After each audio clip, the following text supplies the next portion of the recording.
Good morning, everyone, and welcome to Hein Associates Entity Selection Webinar. I'm Jennifer Nichols, your moderator and webinar organizer today. Before we start, let's take a moment to cover a few housekeeping items. All audio lines are muted. Please use our chat feature to ask questions. We will save time at the end for Q&A. This event is being recorded, and a link to the recording will be sent out to all registrants later today. Your active participation is important throughout this session. In order to receive CPE credit for this session, you will need to be connected for a minimum of 50 minutes and must answer 75% of the polling questions included throughout the presentation. Immediately following this webinar, you will be directed to a survey page where you can leave comments. Please check your inbox tomorrow for a follow-up email that contains an evaluation form that must be submitted in order to receive your CPE certificate for the course. Our presenter today is Sean Kelly, CPA partner in our Orange County office. Sean has over 20 years of professional experience and provides tax planning and compliance services to business owners, closely held businesses, and public companies. He regularly assists his clients with entity planning and selection, business planning, and succession planning issues. He also has extensive experience with capital structure, capital formation, mergers and acquisitions, and compensation issues. Thank you all for attending today, and I would now like to introduce Sean Kelly. Thank you, Jennifer, and thank you everyone for attending our webinar today. Our discussion today, as Jennifer mentioned, is related to entity selection, and so what we're going to do today is discuss it. We're going to have to discuss it at a pretty high level because there's a lot of characteristics and differences between the entities, but what we're going to try and do is cover the items today that we see most common with our clients, issues that come up, and just the things that you need to be aware of when you're trying to make a selection of an entity. And really the purpose is to help you gain a familiarity with the various types of entities so that when you meet with your tax advisor or your legal team, just so that you know the right questions to ask, and so that you just have a basic familiarity with the various entities that we're going to discuss today. So today what we're going to do is we're going to review the different types of entities that are out there, and then we're going to go and look at the various entities at various stages. We look at them typically at formation. We also look at them at operation, how they operate, and then for some people the most important step is the exit, and then we'll summarize and then get your questions. So again, I'm not an attorney, so again, I'm not providing legal advice. The legal entities are typically created by the laws of the state in which they're domiciled, so you just need to be aware of that. And then, so if you have legal questions, you do need to consult with your attorney. So we're going to start with a polling question. Okay. What type of business? Oh, I'm sorry, Jennifer. Go ahead. That's okay. What type of business is audited the most by the IRS? Corporations, LLCs, or sole proprietors?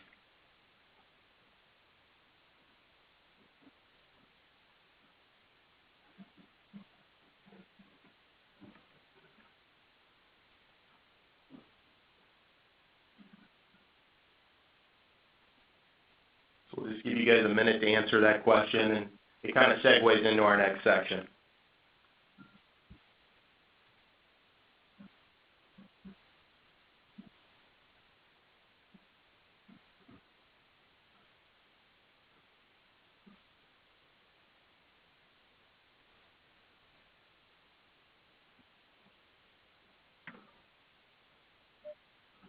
All right. So the majority of the group got that answer correct. The sole proprietors are the entities that are audited the most by the IRS. When we look at the audits that are conducted, and with the most recent results that are available, just to make you aware that sole proprietors are audited 3 times more frequently than corporations, and actually 6 times more likely than LLCs. So they are definitely the entity type that, or the business type that gets audited the most frequently by the IRS.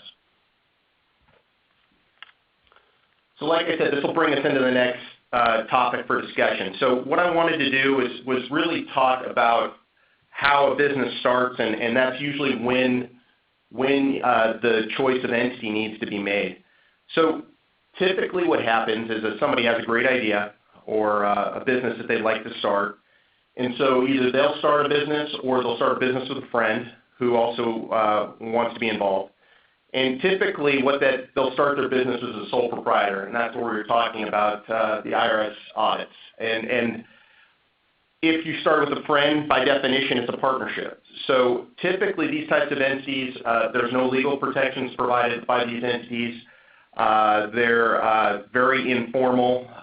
For the sole proprietorship, it's typically reported on your personal return. If you're familiar with these types of entities or this type of business, it's reported on a Schedule C on your 1040.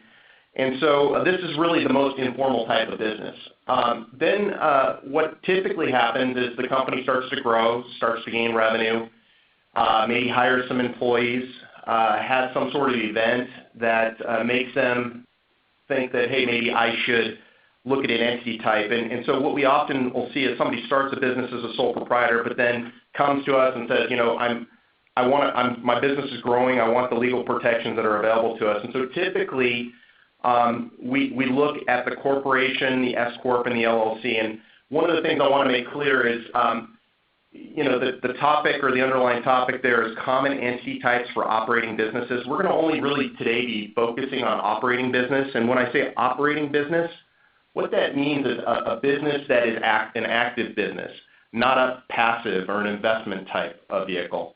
And so really these are the three types of entities that we really only deal with when we're dealing with operating businesses like a manufacturer, a retailer, a service business.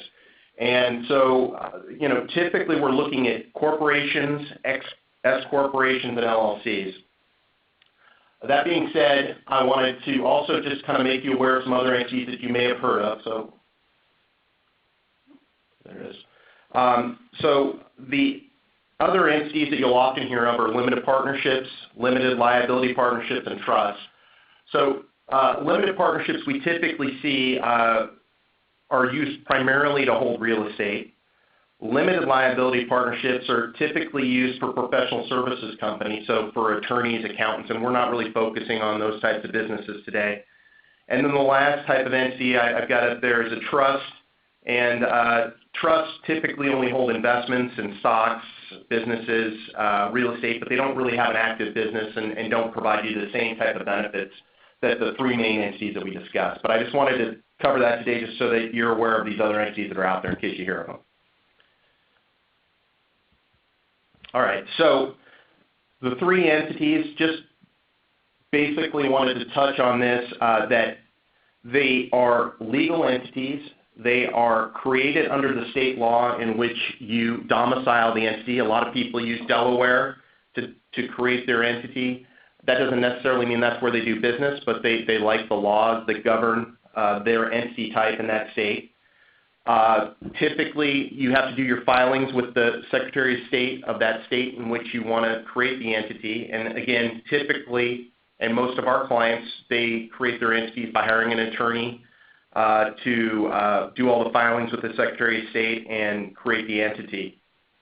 So the first entity I think people are very familiar with is a C-Corp.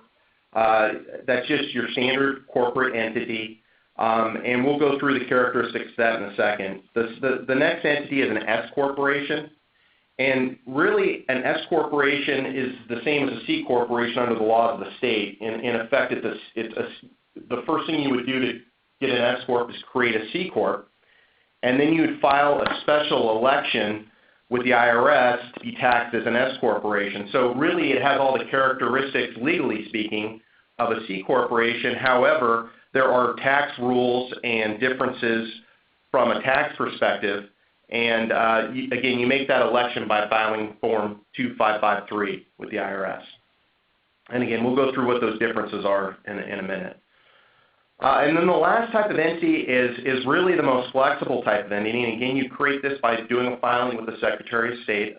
And basically, you create your filing and create the LLC. And then the interesting thing about an LLC is you can elect to have it taxed as a C Corp, an S Corp, or a partnership. Now, in today's discussion, we're really going to be treating the LLC as a partnership, and that's really the most typical type of entity or treatment for an LLC. And basically, the election, I just want to put that out there so you have it, is that you make the election to treat the entity using the Form 8832.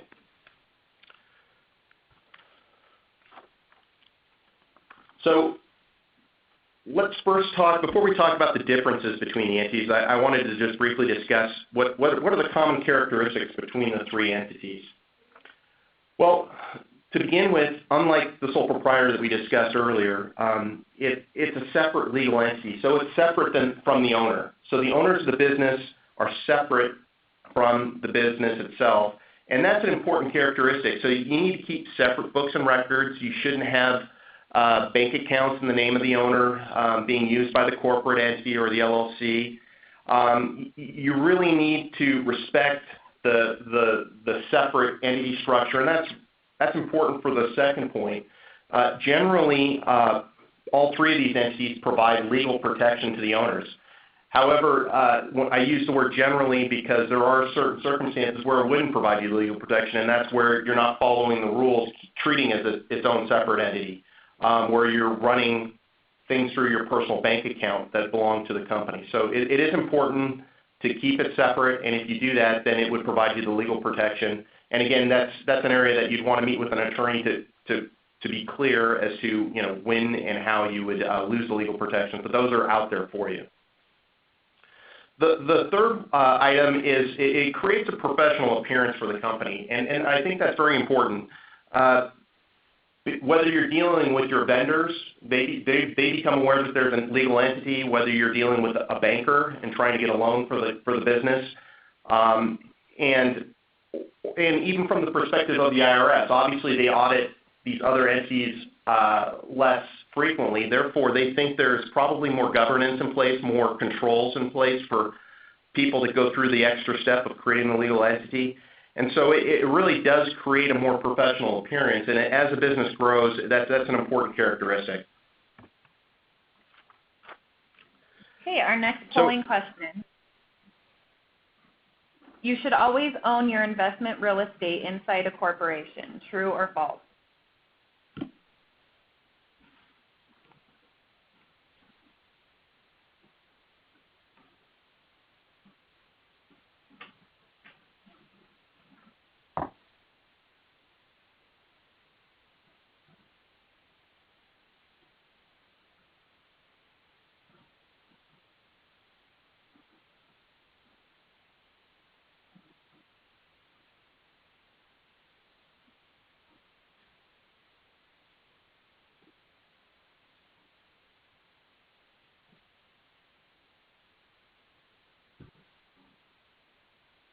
All right, looks like most of the people got that one correct. That's true. That's false. You'd never want to own real estate inside of a C Corp. Sometimes large businesses will do that, but generally speaking, it's always advised to own your real estate in typically a flow-through entity, and I'll go through the characteristics of a flow-through entity. So you don't want to put real estate inside that. There's a lot of benefits that you'd miss out on, and it would definitely increase your tax liability. So that's definitely something you don't want to do. So moving on to the next slide. So when we're looking at the differences between the various entity types, what we look at it as three distinct stages: the formation, the operation, and then the exit. And really, that's when a lot of differences come to light when you look at the various entities and you line them up. So the first one we're going to look at is a C Corp. So the first thing to make you aware of with a C Corporation is that the C Corp I mentioned earlier is not a flow-through entity. It is it is its own corporate entity. It pays tax at the corporate level, and I'll get through some of these things when we talk about the operational side, but that's a key characteristic, that a C Corp is not a flow-through entity. Some other items that you'd want to look at are there's no limitations on the type of owners that can own shares in a C corporation, and that's important. Also, there's ease of transferability of ownership, and really, it's important for you to be able to raise capital to grow your business. It's important to know that you can have any type of owner in the business, and it's very easy for them to transfer their ownership. Therefore, it'll make it easier to raise capital for the business. And so, as we go through it, you'll see if you are raising capital for your business, a C Corp is often one of the better choices. But we'll go through those characteristics as we look at the other entities also.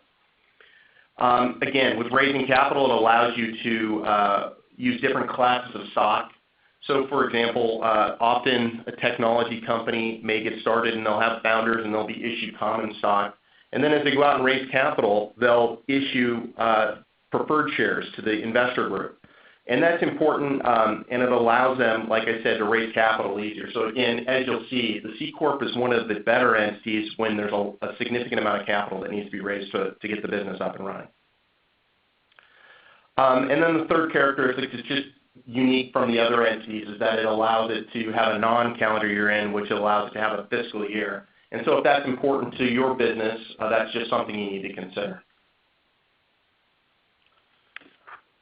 So when we talk about an S Corp, again, this is a flow-through entity. That means it typically doesn't pay tax at the entity level. And if it's an S Corp from the beginning, there typically is not taxes due at the corporate level for federal purposes. Depending on the state in which you do business, there may be a small state tax. Here in California, where we're located, they assess a 1.5% tax. So you can see it's very low, but there is a tax at the entity level. But that's just something to consider. It avoids that taxation at the entity level, and we'll go through that again on the operational side. One of the things that is a negative attribute for S corporations is that it limits the ownership. There's limitations on the ownership. And so what does that mean? Typically, an individual in certain types of trusts can be owners in an S Corp. However, an entity typically cannot have an ownership interest in an S Corp. So you can't have an LLC as an owner. You can't have a C Corp as an owner. You can't have an S Corp as an owner unless it owns 100% of it. So then that is allowed, but you can't own 10% hypothetically. A number of trusts can't own it. Only certain types of trusts can own it. So that's a limitation. And then you also can't have a foreign owner.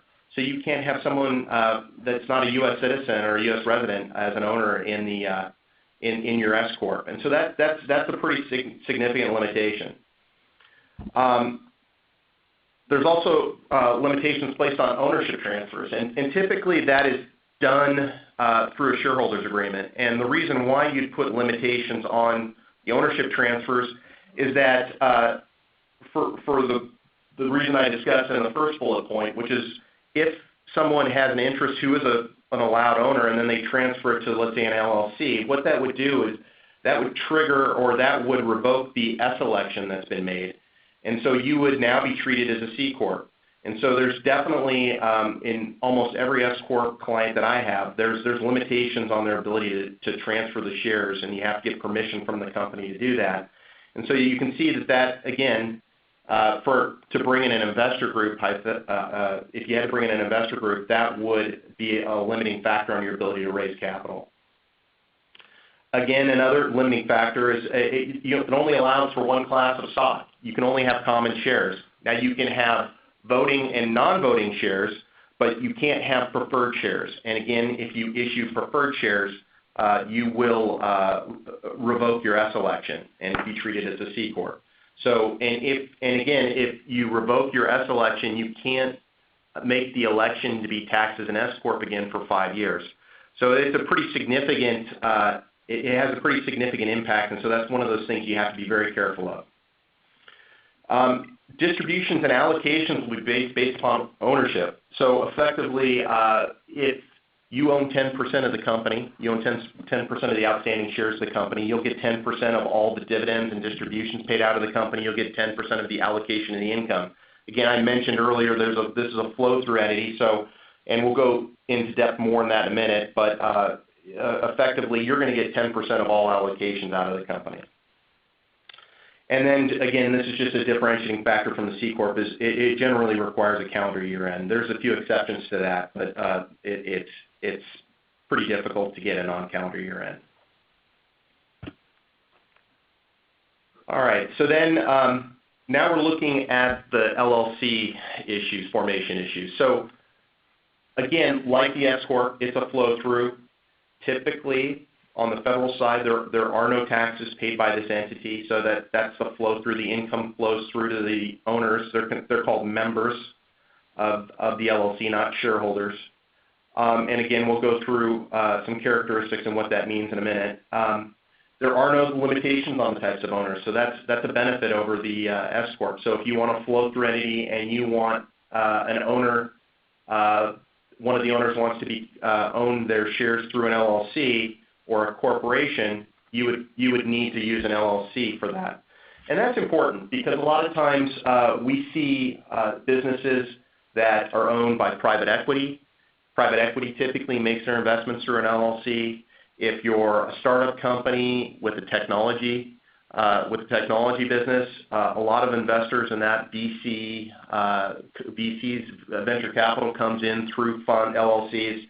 And so again, if you need that flow-through nature in your business, the S-Corp isn't going to work in that situation. You'll need to set up an LLC to do that.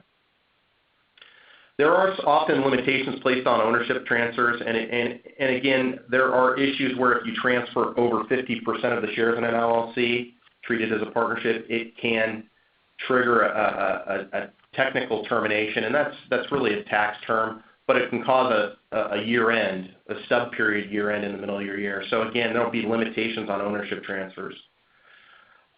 They allow different classes of equity. Again, if you notice, I didn't say stock there because when you own an LLC, you don't own stock. You own typically units, but you can have different classes of units, and you can really control that with the term we use is operating agreement for an LLC. You can control the ownership and the equity and the characteristics of the equity through that. And so again, that's where the attorneys get involved to draft the operating agreements. You can, and this is an important one, distributions and allocations can be based upon the operating agreement. So effectively, you can use special allocations. So unlike an S-Corp, again, if you own 10% of an S-Corp, you're going to get 10% of the income, 10% of the dividends. If you own 10% of an LLC, that doesn't necessarily mean you'll get an allocation of 10% of the distributions or cash. It's really going to be determined by that operating agreement, and that operating agreement is very important when you're setting it up to make sure it's set up properly. But we'll go through an example in a minute of how this comes into play and when you'll see it and when you'll see a special allocation. And then again, it typically requires a calendar year end for an LLC. It really looks to the owners of the LLC. So in a situation where an LLC is owned by individuals and they're on an individual is on a calendar year end, the LLC would be required to be on a calendar year end. However, if the LLC is owned by a corporation, a C-Corp that has a fiscal year end, then it would follow that. But I'd say, again, the majority of LLCs are on a calendar year end. So formation issues. What I thought this would be a good time to just kind of give a couple of examples just related to the topics we just went over. So when we talk about corporate formation, I wanted to go through a tax trap and give you a real-life example that we've gone through with one of our clients. So typically when you form your corporation, let's say you're operating a sole proprietorship, and you basically incorporate it. There's a very easy process, and again, if you meet with your accountants, your attorneys, what they typically do is they help you structure it as a tax-free incorporation, so there's no tax consequences to incorporating it. And the code section that covers it is Code Section 351, and that allows you to incorporate tax-free and you start your business as a corporation. Here's where the tax trap comes in, is you need to make sure that this business that you're incorporating is the liabilities don't exceed the assets. So you don't have more debt than you have assets in the business. And you know, people ask, well, when would that happen? Well, I had a client that basically was creating a technology. And so for years, they were actually operating as a partnership. But they borrowed money using convertible debt, and so it allowed the debt holder to convert over to equity. But they hadn't done that yet, and so they had debt, and they were taking the money that had been lent to them, and they were using it on R&D to develop this technology. It was a med device company, and still hadn't been successful at this point, and they needed to go out and raise more capital. And so their investment banker came to them and said, "You need to really operate as a corporation. It's going to be much easier for us to raise capital as a C-Corp." And so they went ahead at the advice of their CPA and attorneys and did that. And then we were brought in after the fact when they realized they had a problem. The problem was that they had all this debt, but they really had no assets because the company had been spending all the money in R&D and hadn't really developed any assets yet. And so their debt exceeded their assets by about $2 million. And what ended up happening on that is by just incorporating their business, they triggered a $2 million gain to the shareholders. And it was a pretty unfortunate situation because a lot of these investors were hoping that this business would be successful, and then all of a sudden they get stuck with a tax liability on top of the fact that the business hadn't yet been profitable. So then, so clearly you want to avoid that. So then the next example I just wanted to go through or give you was when do the special allocations come in? So where we'll often see special allocations is with the LLC is where you have somebody who wants to go out and start a business. Maybe they want to buy a business. They're going to operate it, and they'll go out to maybe they have a wealthy friend that wants to invest in the business with them and just provide the capital and let the person run the business. Well, often what we'll see is the person, let's hypothetical example to get the business up and running, that the person's going to put $1 million of capital in the business, and the other person's going to operate the business, and maybe they split the profits 50-50. But what you'll often see is it's called a preferred return. So the person who puts the $1 million up may say, yeah, we can split the profit 50-50, but first I want to get a 6% return on my $1 million, and then after I get that 6% return, we'll then split the profit 50-50. And for that, and that's fairly common when you have some people that are putting in capital and other people that are providing services to the business. And so again, that's an example of where the LLC may be the better entity choice if you have to go out and raise money from a small investor group to provide you with the capital to get your business up and running. Okay, our next polling question. How many classes of stock can an S corporation have? 1, 2, or 3?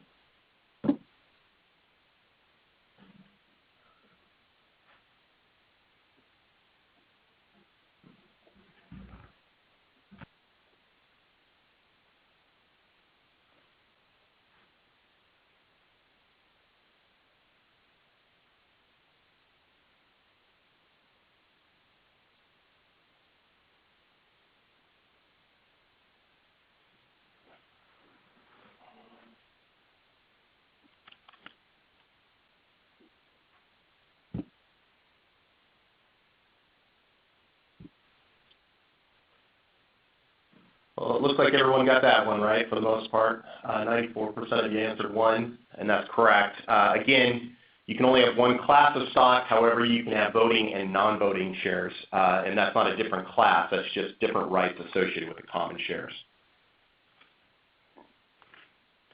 All right, so now we're going to move into the operational. So we've looked at formation. Now we're going to look at the business as it's operating and kind of look at some of the characteristics that are different between the 3 types of entities. So when we look at the C corporation on the operating side, again, I touched on this earlier, the double taxation. I think most people are aware that C corps have double taxation, and that can be considered a pretty significant negative. However, we'll talk about some ways that you can mitigate that. But really, the double taxation requires that the company pays tax at the company level, and then if they make a distribution or pay a dividend to the shareholders, then the shareholders pay tax on it again.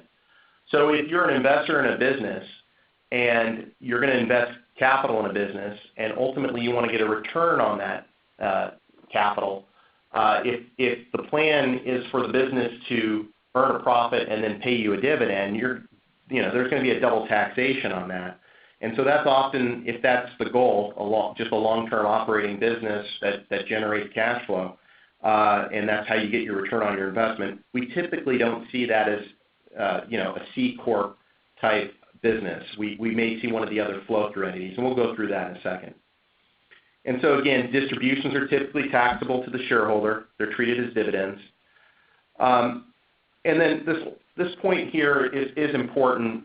So there's no basis adjustment available upon ownership transfer. So we'll talk about it with the two other entities, but if somebody passes away and you inherit the shares, the corporation can't step up its assets if it transfers to one of the other owners, or if you sell your shares to one of the owners, another owner, there isn't any step up at the entity level. Maybe the basis in the shares that the person buys increases, or if you inherit those shares, they'll increase to their fair market value.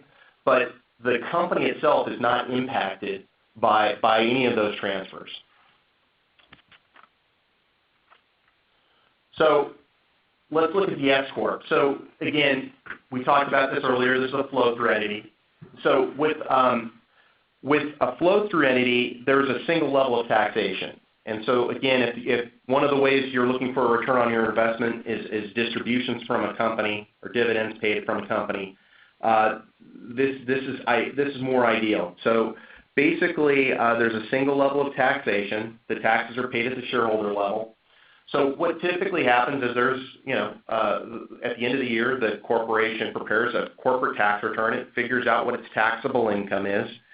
It prepares a tax return, and it generally on the federal side, it's not going to pay any tax, even though it may generate $1 million of taxable income. It doesn't pay taxes on that on the federal side. However, then what ends up happening is attached to that return, there's these K-1s, and what these K-1s are going to do is report the income of the corporation based upon your ownership. So if you, again, my example, if you own 10% of the company and the company made $1 million, you're going to get a K-1 that reflects $100,000 of taxable income reported to you. So then you're going to be required as the shareholder to pick up $100,000 of cash or of taxable income and pay tax on that on your personal tax return. Well, as you can see from that is more ideal because it flows through and it allows you to take distributions out of the company, but that's an important issue. If you're going to pick up $100,000 of taxable income, you want to make sure that the company is going to make a distribution to the shareholders to cover at least the tax cost, if not distribute out all the earnings. And again, that is going to be covered in the shareholders agreement that I mentioned that you put together at the formation of the business.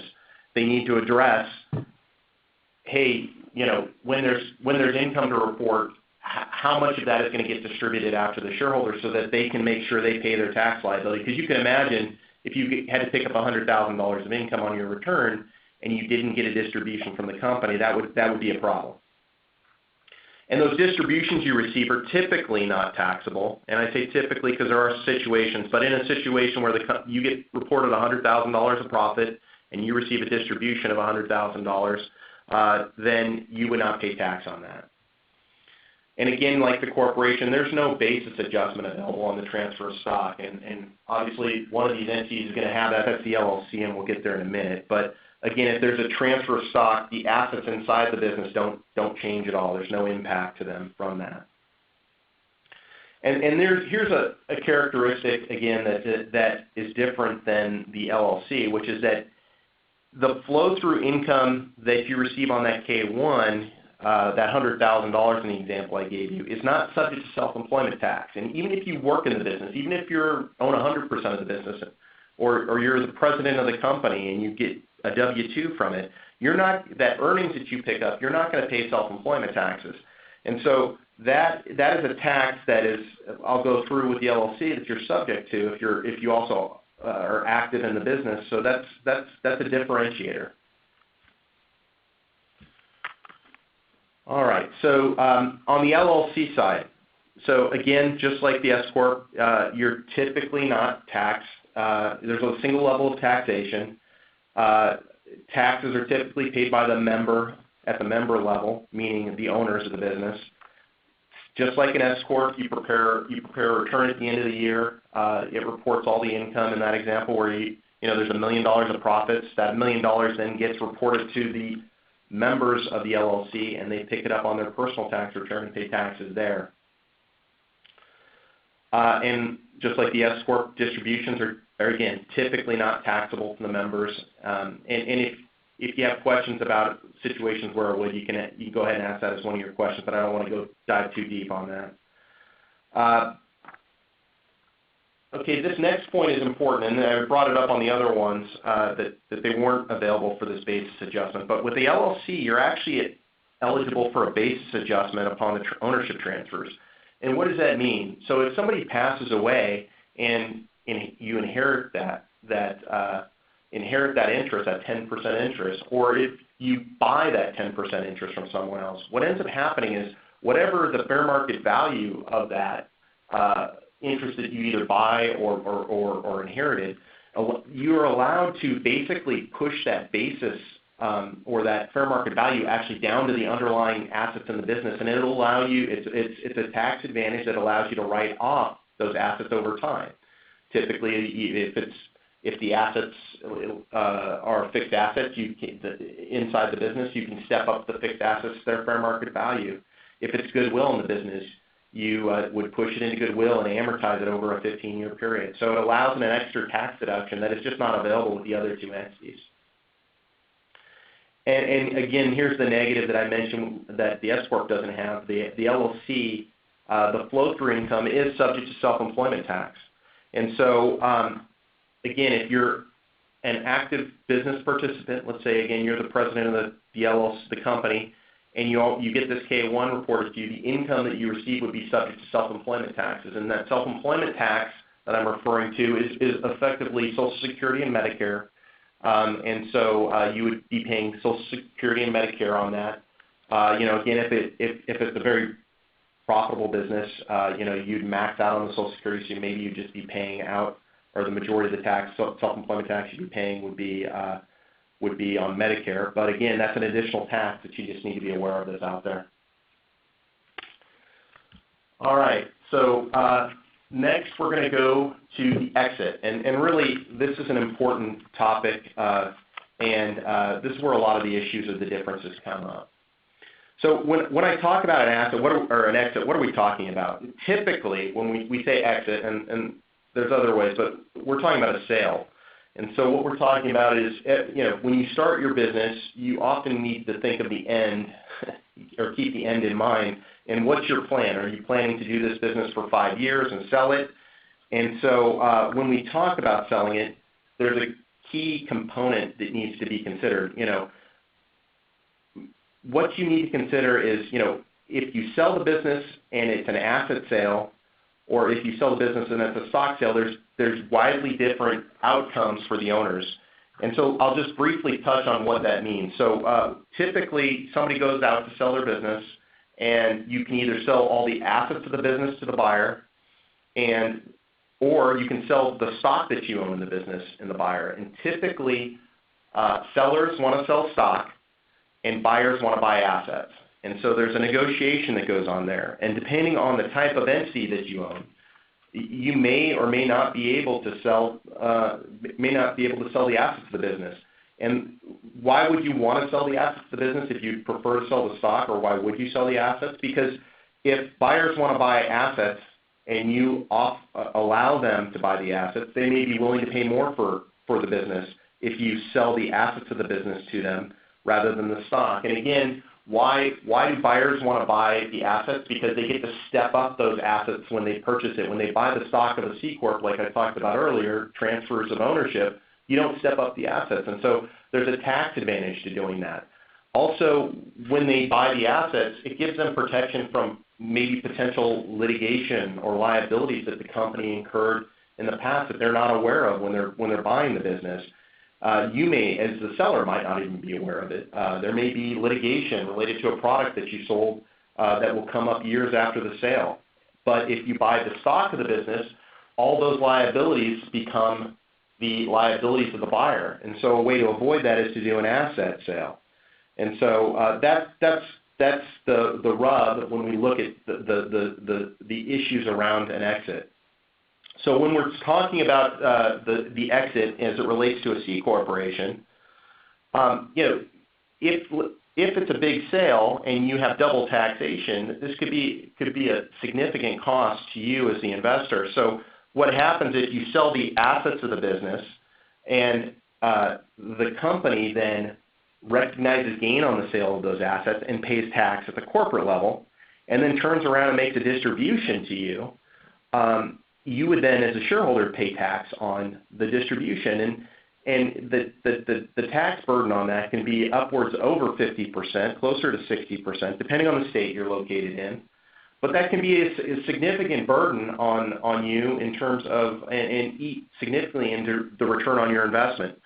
So often when we see a company structured as a C Corp, it's just not even an option to sell the assets of the company.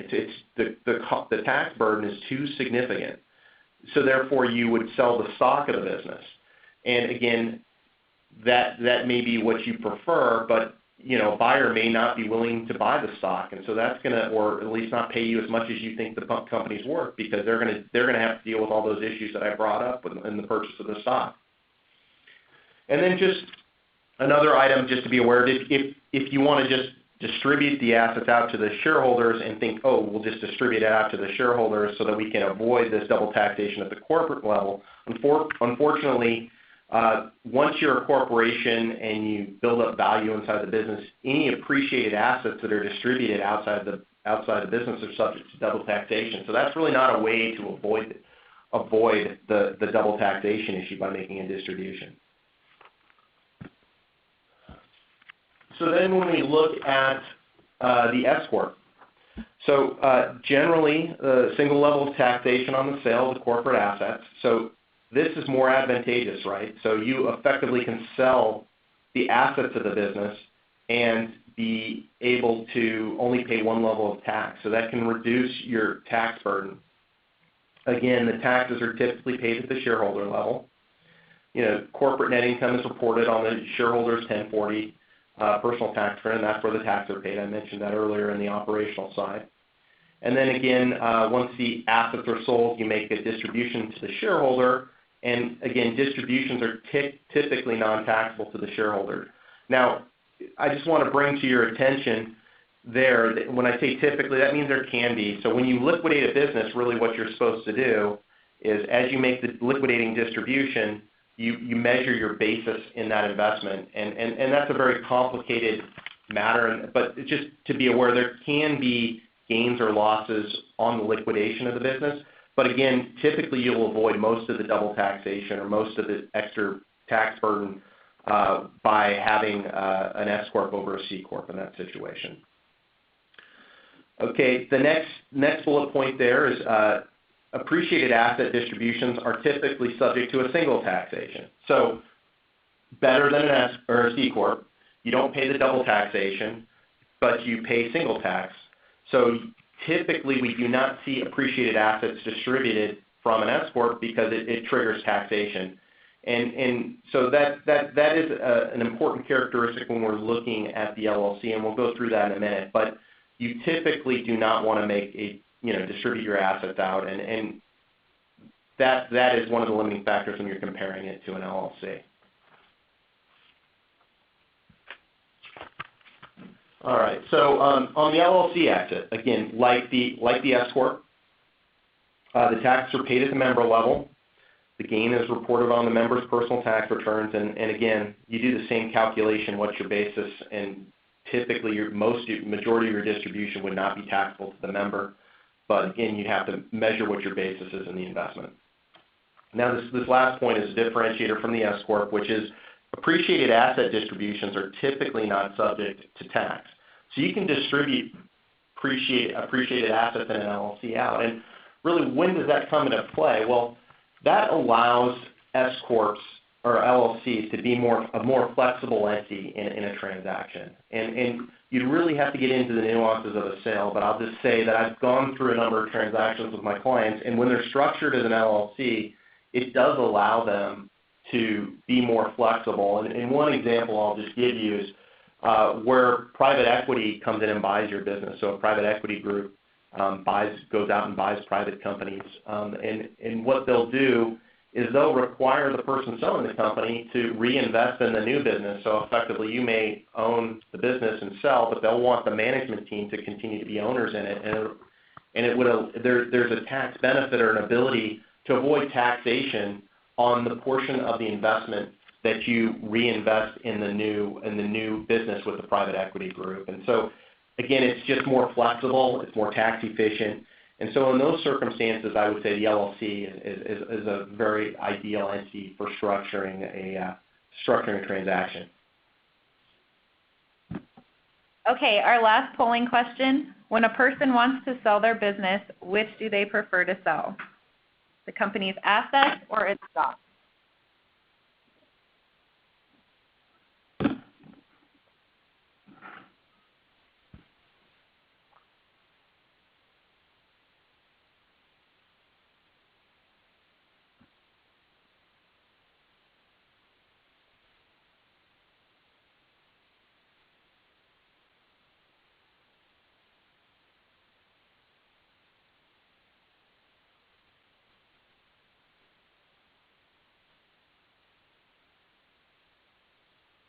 All right, again, it looks like most of you got that one. Yeah, you want to sell the company's stock because, again, especially if you have a C-corp, it is the most ideal way to sell a business. But again, you may not get the same price for it, but if you can sell the stock, that's the way you'd want to structure the transaction. All right, so taking a look, I wanted to circle back to the C-corp, and this is an exit issue as it relates to the C-corp that's unique to only the C-corp. It does not apply to the LLC. It does not apply to the S-corporation. But there is an exclusion of gain on the sale of what they call qualified small business stock, and it's under Section 1202. You don't need to know everything about this, but just I wanted to provide you with the code section so that when you go talk to your accountant, you go talk to your attorney, that you're aware of it. And so if you sell the stock of a qualified small business entity, so this is the example, if you sell that stock, what you can do is you can exclude the gain, and I'm going to go through that with you. So first of all, you need to, what is qualified small business stock and how do you invest in it? So typically what you have to do is you have to buy the stock of a business. So if you're the founder and you get shares in the business, it doesn't say how much you have to pay for it. You just have to take ownership of the shares. When you make your investment or you get ownership in the shares, the business has to be considered a small business. And so if it's the definition that they use for a small business is that the assets of the business are less than $50 million. And so really the majority of my clients, when they're getting involved with a startup business, the assets are typically lower than $50 million just to start. So if you get involved early, before the business gets up and running, you'll often qualify for that, or it'll be qualified small business stock. And then you have to own those shares for 5 years. So they don't want this to be a quick flip and sell the business. It's not even the capital gain, long-term capital gain, which is you typically only have to own for 1 year. You have to own these shares for 5 years. But if you're able to do that, if you're able to invest in a C-corp stock and own it for the 5 years and it's a qualified small business, you can exclude the entire gain on the sale up to $10 million. So that's significant, and that's per shareholder. So if you look at it at the shareholder level and if you own qualified small business stock, you can exclude up to $10 million of gain on that. This is a very complex area of the tax code, so there's a lot of factors and you need to be aware of. So again, when you talk about it with your CPA, but just be aware of it that there may be a reason why you want to own C-corp, because we often talk about LLCs and S-corps. They're great because of the single level of taxation, which they are. But if you're a technology company and there's a chance for a huge home run on the business. You're not looking for cash flow off the business. You're looking for the stock to appreciate and grow the business rapidly. And you can get this exclusion.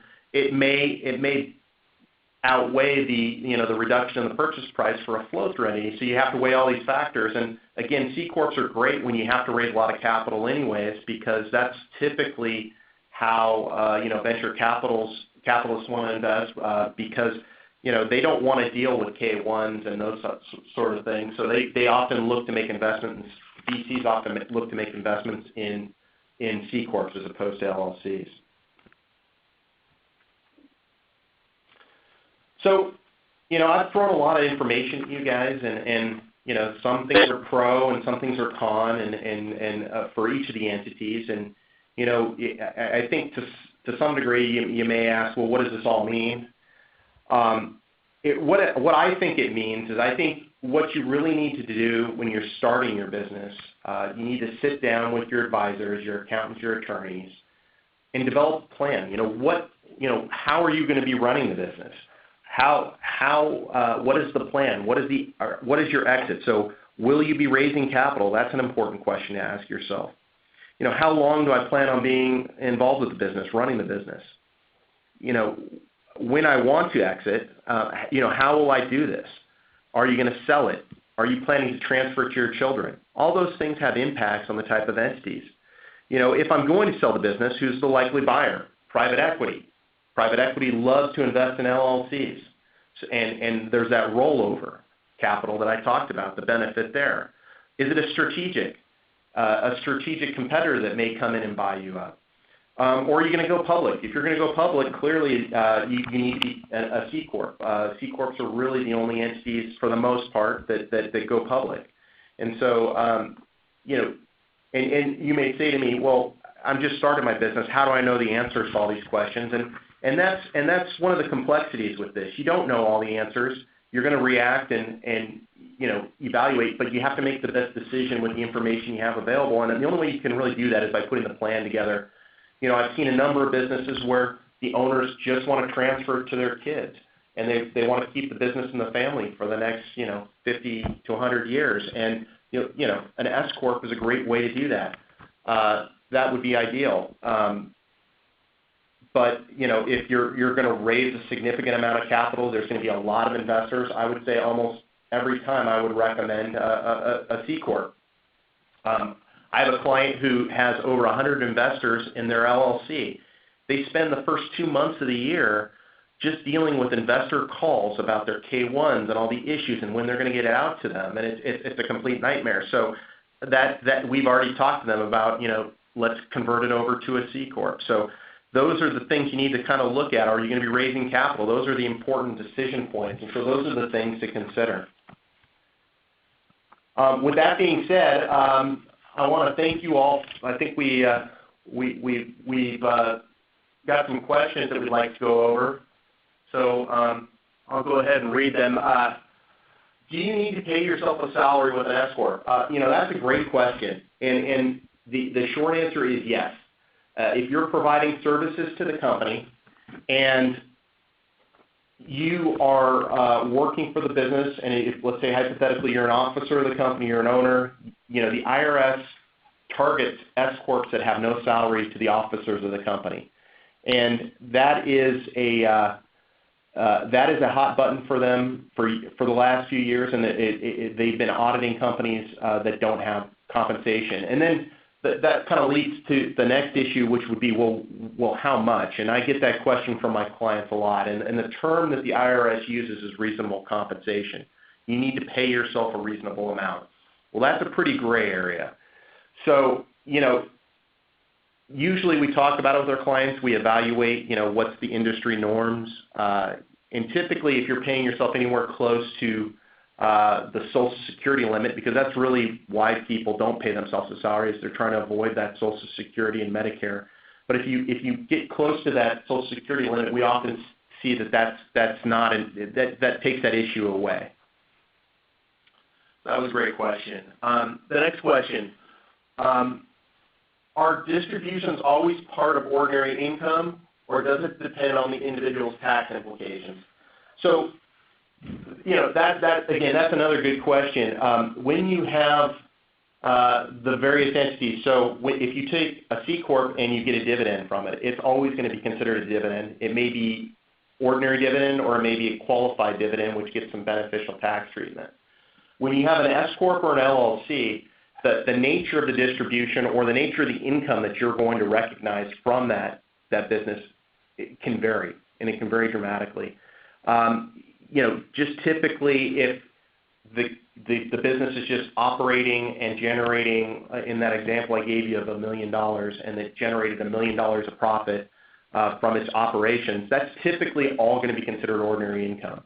However, hypothetically, let's say the business also, in addition to making that $1 million, it made a $5,000 charitable contribution. Well, it's not going to offset that income. It'll come through on that K-1 that I described to you as a dividend, or as a charitable contribution, and you'll deduct that on the Schedule A. So you'll pick up the income that's allocated to you as ordinary income, and you may take a charitable contribution on your personal on your Schedule A. And then in the example where we talk about where you sell the business, so if the business gets sold at the exit, there can be all types of income characteristics. Some of it may come out to you as ordinary income where you recapture depreciation that you've taken on the sale of the asset. Some of it will be a return of capital to you. Some of it will be a capital gain. Some potentially where you sell goodwill, that would be a capital gain and would get beneficial tax treatment. So there isn't any one answer. You'd have to look at the circumstance. You'd have to look at the business itself to determine how but it gets much, as you can imagine, it gets much more complex with the flow-through entities, because really whatever happens at the business level flows through and happens on your personal tax return, and you have to match the characteristics of the income and the deductions that are reported at the business level. We have one more question. Do the active/passive investor rules apply to the LLC or LLP members? So yes, the short answer is active and passive investor rules do apply to the LLC. In their question, they also asked about LLP. Again, that's a professional service business, and typically for you to invest in a professional business like an accountant or attorney, you'd have to be a CPA, you'd have to be an attorney, and therefore you really wouldn't be considered a passive investor because you're providing typically you're an investor in it because you're providing services. However, with the LLC, the entity type that we did talk about today, yes, if you are a passive investor, let's say you're just putting the capital up, you're not working in the business, you're considered passive, and then all the passive activity rules apply. And those passive activity rules are applied at your personal tax level. So effectively, if there's losses that flow through, there may be limitations on your ability to deduct them if you're passive. If you're active and there's a loss allocated to you, then those rules don't apply and you're able to deduct it. So as long as you have basis in your investment. So yes, the short answer is yes, those rules do apply, and you do need to take those into account. All right, everyone. Well, I really do appreciate it, and thank you for the great questions. Like Jennifer mentioned, if you do have any follow-up questions or anything that you'd like to run by me, I'm more than happy. My email address is there. Please do reach out to us. We'd love to help you with any questions or things that weren't clear in the presentation, or if you want to dive a little deeper on a topic. But thanks again, and I think that's it. Okay, thank you, Sean. Please check your inbox tomorrow for a follow-up email with an evaluation form that must be submitted in order to receive your CPE certificate for this course. Thank you again for attending, and have a great day.